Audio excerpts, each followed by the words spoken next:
मुलाचं स्तरीकरण केलेलं आहे शिक्षणाच्या क्षेत्रात सुद्धा, ते अतिशय घातक आहे. हे स्तरीकरण केवळ माध्यमापुरतं नाही, हे स्तरीकरण वर्गाच्या पातळीवर देखील आहे. म्हणजे आज समजा एखाद्या मुलाला 5वीतला तो मुलगा आहे आणि त्याला 6वीतलं काही शिकायची इच्छा असेल, तर त्याला वर्षभर वाट पाहण्याशिवाय सोय नाही. समजा 10वीतल्या मुलाचं काही 8वीतलं राहिलं असेल आणि त्याला पुन्हा जाऊन ते जरा अनुभवायचं आहे, जसं आज आपल्याला शाळा अनुभवताना आनंद होतो तसा त्यालाही होऊ शकेल. कदाचित त्याचा जो 8वीतला आवडता शिक्षक होता मिलिंद यादवांसारखा, त्याच्या तासाला पुन्हा बसायचं आहे, तर याची कोणतीही सोय आपल्या या व्यवस्थेमध्ये नाही. आपण म्हणतो यामध्ये लवचिकता आहे, पण ही फसवी लवचिकता आहे. मुलांना मुक्तपणे शिकू देणं, विषयात अडकवून न ठेवता शिकू देणं, माध्यमात अडकवून न ठेवता शिकू देणं, हे खरं शिक्षण आहे.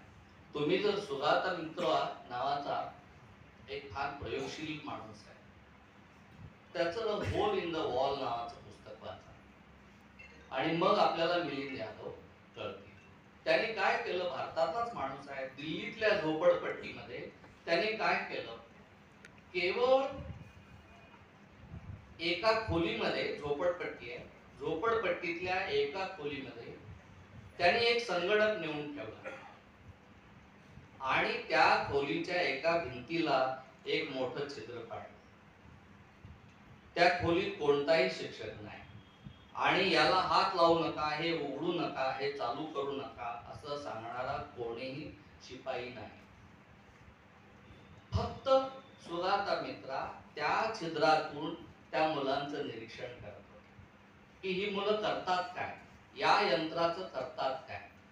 तर त्या मुलांनी, झोपडपट्टीतल्या मुलांनी हे लक्षात घ्या, ज्यांनी कधीही संगणक पाहिला नव्हता, त्या मुलांनी हळूहळू हा संगणक सुरू करायचं ज्ञान स्वतःहून शिकून घेतलं. हळूहळू तो संगणक वापरायला सुरुवात केली आणि त्यातली एक मुलगी त्या संगणकाच्या वापरामध्ये तज्ञ झाली. याच्यातून सुगाता मित्रांना काय सांगायचं आहे, सुगाता मित्रांना सांगायचं आहे, बऱ्याचदा शिक्षणामध्ये, शिक्षणाच्या प्रक्रियेमध्ये शिक्षकच अडथळा ठरतो. म्हणून हल्ली आता मी उघडच करतो, हल्ली मी एका पुस्तकाचा अनुवाद करतोय, ते फार मोठं पुस्तक आहे, डी स्कूलिंग सोसायटी नावाचं. म्हणजे त्या लेखकाचं, इव्हान इलिचचं असं म्हणणं आहे की जगातून शाळा जर नष्ट केल्या आणि सबंध जगाचीच जर शाळा